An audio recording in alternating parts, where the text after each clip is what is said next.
बहिरंग से अंतरंग का कोई व्याप्ति, कोई संबंध नहीं है। अंतरंग से बहिरंग का संबंध है। बाहर में मैं आपको बिल्कुल शांत होता हुआ, ध्यान करता हुआ दिखाई दे सकता हूँ और आपको लगेगा कि पंडित जी तो ऐसे बिल्कुल ध्यान में डूबे हैं या तो छठवें सातवें स्थान में चले गए, और जबकि पंडित जी अपनी फैक्ट्री पे चले गए, समझ में, पंडित जी अपने घर परिवार के विकल्पों में चले गए, लेकिन वो आपको दिखाई नहीं देगा, क्योंकि अंतरंग की परिणति जिसकी होती है उसे ही दिखाई देती है, बशर्ते जब वो होश में हो तो। बेहोशी में वो भी दिखाई नहीं देती, उसे भी ऐसे ही लगता है कि मैं तो ध्यान कर रहा हूँ, और ध्यान में किस किस का ध्यान कर रहा है उस तरफ ध्यान ही नहीं जाता, क्योंकि वो क्रिया की पकड़ है ना। वो सोचता है कि मैं शांत होकर बैठ गया, ऐसे बैठ गया बस अब हम धर्मात्मा हो गए, भगवान के सामने खड़े हो गए, विधान में बैठ गए, इनका निषेध नहीं कर रहा हूँ। सब लोगों को लगता है कभी कभी कि मैं हमने निषेध नहीं कर रहा, इनका वास्तविक स्वरूप समझा रहा हूँ। अभी आप लोग विधान करते हैं, इतना मार्मिक विधान है, समझ में आया? देखो भैया, किसी को लगता हो कि पंडित जी तो नहीं आते, मैं तो देखो भाई साहब वहाँ हूँ, मुझे सब मेरे को पता है, मैं कुछ चिंतन करता रहता हूँ। अगर मैं यहाँ आ जाऊँगा, सब पढ़ने पढ़ाने में रह जाऊँगा, वो चिंतन जितना मुझे चाहिए वो मेरा नहीं होता है। बाकी ये मैंने 20 साल सब एक एक चीज बताया, आज तुमने क्या पढ़ी होगी, क्या आया होगा, समझ में आया? खूब मैंने विधान कराए भी है, अभी भी अवसर होता है, बहुत समय होता है और अपने भाव में करते हैं। लेकिन ये खाली क्रिया पूरी करना, पढ़ के चले जाना और मंदिर में वो अर्घ आया तो अर्घ चढ़ा देना, फल आया तो फल चढ़ा देना, जल आया तो जल चढ़ा देना, ये जैन दर्शन नहीं है। ये जैन दर्शन में बेहोशी में की गई क्रिया तो अन्नमतियों जैसी क्रियाएं हैं। जैसे अन्नमति होते हैं उन्हें कुछ होश ही नहीं है, वे धर्म के नाम पर बलि चढ़ा देते हैं, भगवान को खुश करने के लिए बलि चढ़ा देते हैं, होश ही नहीं है। कौन सा भगवान किसी जीव को मारने से, सताने से प्रसन्न हो गए, किसी की कटी हुई गर्दन पसंद करे, ऐसा कोई भगवान हो सकता है? लेकिन कोई विचार नहीं ना। जैन दर्शन में तो एक एक क्रिया के पीछे सम्यक विचार है, एक एक क्रिया के पीछे सम्यक अवधारणा है जो हमें पता भी नहीं है। अभी आपको पता है कि चावल चढ़ाने का कितना बड़ा रहस्य है। हमने चावल को क्यों चुना, गेहूं को क्यों नहीं चुना? समझ में है? हर चीज के पीछे लॉजिक है। ये जो हमारी अष्टद्रव्य की सामग्री है, ये कोई हमने ऐसे नहीं चुन ली है कि किसी ने कुछ चुन लिया, किसी ने कुछ चुन लिया, ऐसा नहीं। दिगंबर आमना में जो 13 पंथ की शुद्ध 13 पंथ है, शुद्ध क्रियाएं हैं, वो बहुत ही अहिंसा को ध्यान में रखकर किसी भी प्रकार के जीव की विराधना नहीं हो, जीवों की हिंसा नहीं हो, इसको ध्यान में रखकर उसको बनाया गया प्रॉपर तरीके से। समझ में आया? हमारे यहाँ पुष्प का अर्थ पीले चावल होते हैं, समझ में आया? पुष्प का अर्थ दुनिया में होता तो फूल है, लेकिन हम भगवान को फूल नहीं चढ़ाते, क्योंकि फूल में साक्षात जीव है।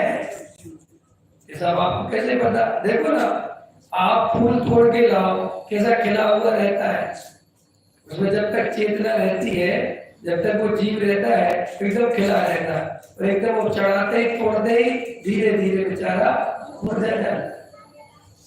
साफ साफ देखता है कि जीव है। और ये जो अपन पूजा पाठ के लिए जो सामग्री की व्यवस्था करते हैं, ये भी अपनी कमजोरी है, ये कोई विशेषता नहीं है। कि अपन भगवान की भक्ति में, गुणानुवाद में डायरेक्ट हमारा बिना अवलंबन के मन नहीं लगता। हम सीधा भगवान के सामने आधा घंटा 1 घंटा बिना किसी रंग राग के, बिना किसी के अवलंबन के सीधी उनकी भक्ति नहीं करते, क्योंकि हमारा मन भटकता है। तो हमारा ये मन ज्यादा ना भटके, वरना बंद गप्पू मारने लगेंगे। होता ही है कि नहीं? अभी मैं जरा शांत हूँ, आपस में गप जाने, तुमने क्या बनाया? तो अभी अपन कमजोर है। समाज की व्यवस्था हमेशा एक क्रिया कांड से ही बनानी पड़ती है। समाज को कोई ना कोई अवलंबन देना पड़ता है, भीड़ को कुछ ना कुछ आकर्षण देना पड़ता है, तभी ये सिस्टम चलता है। लेकिन इसी भीड़ में से जो सत्य समझ जाएगा, जो स्वरूप समझ जाएगा, वो सम्यक दृष्टि हो जाएगा। सिस्टम यही है। मैं एक आदमी को पकड़ के नहीं समझा सकता। हम इन्हीं लोगों में से जो जागृत होगा, जो होश पूर्वक जी रहा होगा, वो एकदम समझ जाएगा कि पूजा पाठ का महत्व कितना है, विधान का महत्व कितना है, चावल चढ़ाने को सब ये सामूहिक कहा नहीं जा सकता। इशारों इशारों में हम तुम्हें सब समझा रहे, समझो जीवन को। समझ में आया? मैं भी कह दूं चावल चढ़ाने से कुछ नहीं होता, तो पूरे बोरी बोरी में आफत आ जाएगी। समझ में आया? क्यों? कि हमारी कोई भी क्रिया की पकड़ इतनी मजबूत हो जाती है कि अगर उसका कोई जरा सा निषेध कर दे तो हमें बिल्कुल आफत लगती है कि ये क्या बोल दिया, जबकि क्या बोला, क्यों बोला, इसलिए बोला, उस तरफ हमारा ध्यान नहीं। उस दिन मैंने वो पकौड़े के बारे में बोल दिया कि भाई तुम्हें अगर रात का पानी छोड़ना है तो शाम के पकौड़े भी छोड़ने पड़ेंगे। तो किसी ने बोला साहब ऐसे में तो लोग रात में भोजन करने लगेंगे। तो मैंने भोजन करने की प्रेरणा नहीं दी थी, या रात में पानी पीने की प्रेरणा नहीं दी थी कि मत छोड़ो रात का पानी, ना, गलत। अरे मैंने आपको रात्रि पानी छोड़ने की विधि क्या है, रात में पानी छोड़ना बहुत अच्छी बात है, पीना अच्छी बात नहीं है, लेकिन अगर गलत ढंग से छोड़ोगे तो वो पीना जितना बड़ा अपराध नहीं है, नहीं पीना उससे ज्यादा आकुलता का कारण बन जाएगा। और जो तुम अगर पुण्य पाप की भी चर्चा करनी है तो जैन दर्शन में क्रिया से पुण्य पाप नहीं होता। जैन दर्शन में तुम्हें जो परिणाम चले, जो आकुलता चली तो पाप देगा, और निराकुल रहे, धर्म ध्यान में रहे, शांति से रहे तो पुण्य बनेगा।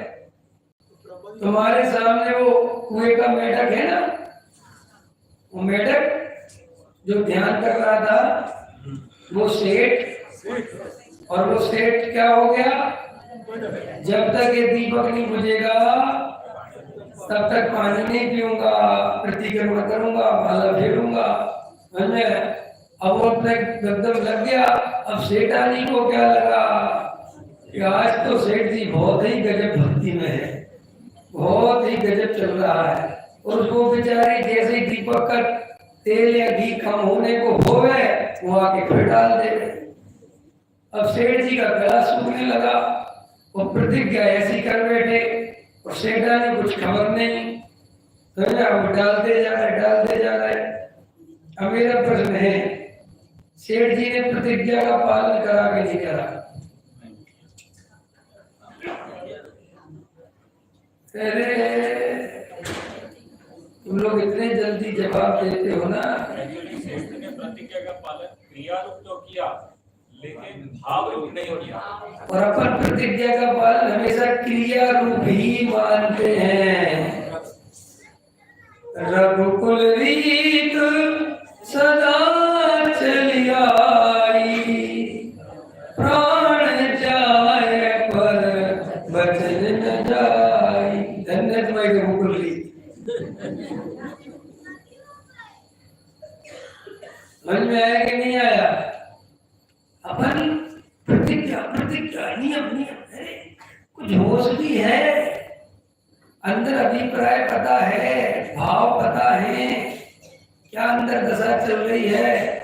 उस सेठ ने मरना स्वीकार किया, लेकिन पानी पीना स्वीकार नहीं किया ना भाई। चाहता तो उठ के पानी पी लेता और जाके फिर कुएं का मेढक हो गया, क्योंकि अंदर पानी पानी पानी पानी पानी पानी पानी पानी चल रहा था। ऐसे अपने बारे में सोचना कि अगर अपन ऐसे ही उपवास कर रहे हैं और भोजन भोजन सुबह हो जाए भोजन भोजन चल रहा है, और ऐसे में आयु कर्म पूरा हो जाए तो कहाँ पहुंचे। जागृत रहो, सोचो। तो जैन दर्शन में कोई भी क्रिया किसी भी प्रकार से क्रिया है ही नहीं, उसके पीछे आपका एक वैज्ञानिक कारण भी मिलेगा।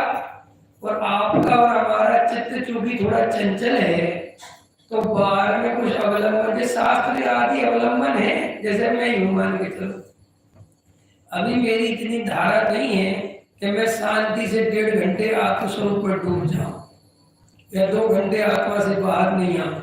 तो आचार्य भगवंतों ने उपाय बताया कि देखो बेटा, तुम्हारी इतनी सामर्थ्य नहीं है, तो उसका तरीका ये है कि बाहर में ज्ञान गोष्ठी खोल के रखो,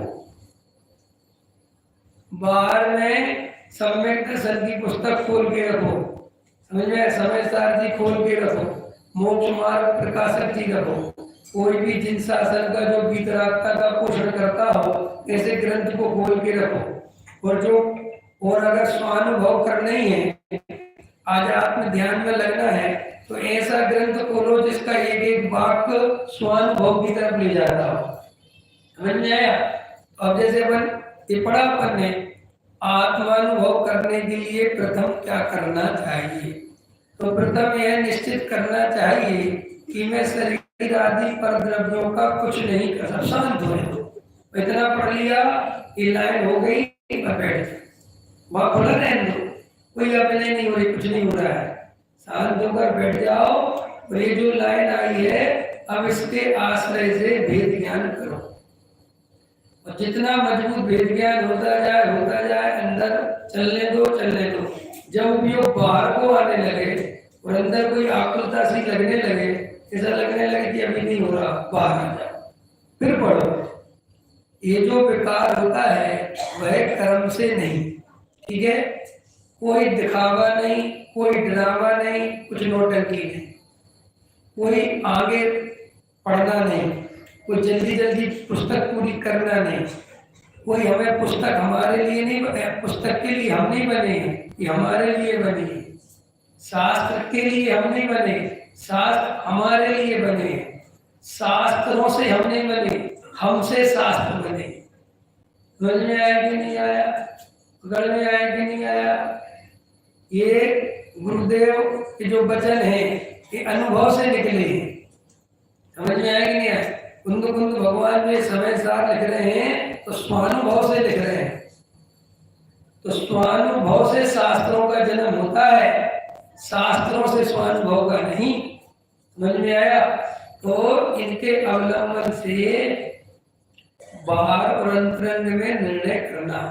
तो जो मैंने पानी की बात बताई थी, या पानी की नहीं, जितनी भी बता रहा हूं, देखो भाई, जब मेरा प्रवचन खत्म होता है, कई लोग मेरे पास आ जाते हैं, ठीक है, लेकिन मैं आपको कह रहा हूं कि भैया ये जिन शासन स्यादवादी है, कोई भी कथन में कर रहा हूं तो किसी अपेक्षा से कर रहा हूं।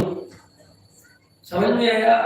वो आपको उसमें उल्टा पकड़ना ही नहीं है। अगर मैं कोई जड़ की क्रिया की बात करता हूँ तो उसमें धर्म नहीं है, तो उसका अर्थ जड़ की क्रिया में धर्म मानना छोड़ना है। समझ में आया? पूजा में धर्म नहीं है तो पूजा में धर्म नहीं ये मानना छोड़ना, पूजा करना नहीं छोड़ना है, भक्ति करना नहीं छोड़ना।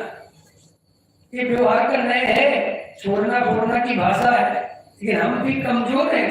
कोई क्योंकि नए के बिना कोई बात नहीं करी जा सकती। वास्तव में पूजा न छोड़ने के करता है न करने के करता है। पूजा तो सहज होती है, और जब तक ये स्वीकार नहीं करोगे कभी भी सम्यक दर्शन की प्राप्ति नहीं होगी।